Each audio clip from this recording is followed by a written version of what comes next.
Yoga is happiness. Of course, the very goal of yoga is samadhi. It's just an eight-limb philosophy or Ashtanga philosophy of reaching, attaining, transcending towards bliss. Bliss is before thought, something that we already are, that we must find, a deconditioning to get back to.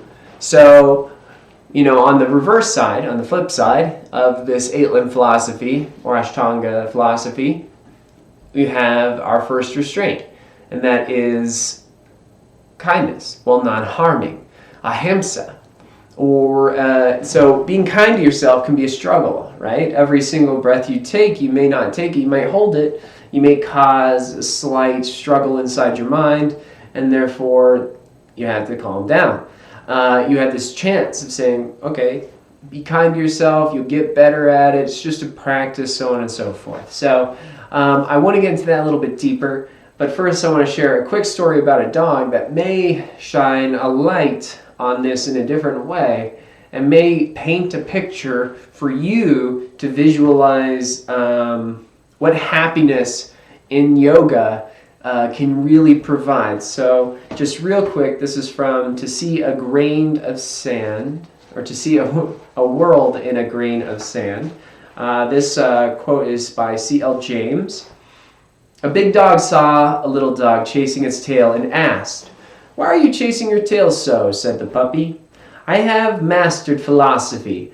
I have solved the problems of the universe which no dog before me has rightly solved. I have learned that the best thing for a dog is happiness, and that happiness is my tail. Therefore, I am chasing it, and when I chase it, I shall have happiness."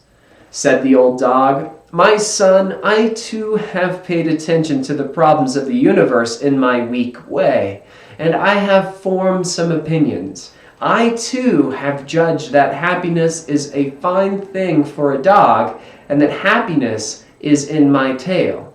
But I have noticed that when I chase after it, it keeps running away from me. But when I go about my business, it comes after me."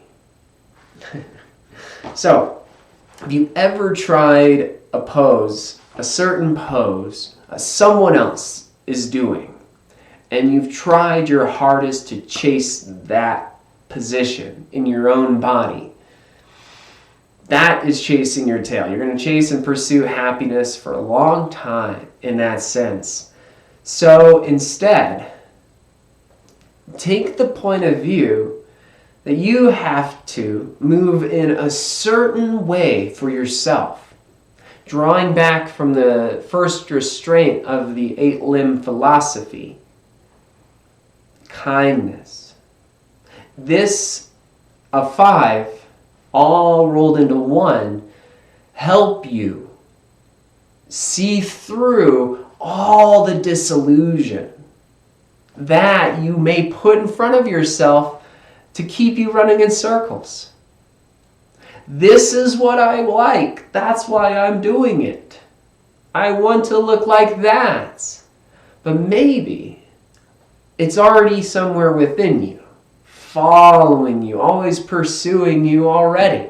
Maybe it's not pursuing you. Maybe it is attached to you and showing you the direction, pointing you in the right way. So the wise dog or the wise practitioner over years recognizes this through concentration, complete attention, recognizing even the depth of movement of thought in meditation.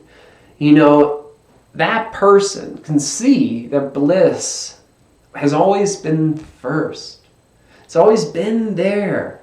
It's almost like we're working backwards to go forward again. Hence the tail pointing the way.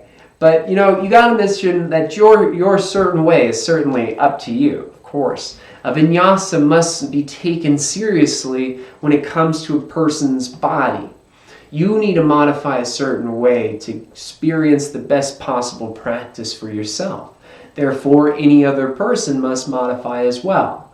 props are open. B.K.S. Iyengar opened us up to props. So happiness is not too much struggle, because you won't benefit from that. Happiness, in this sense, is recognizing the small struggle, sitting with it, making it feel welcome, warm.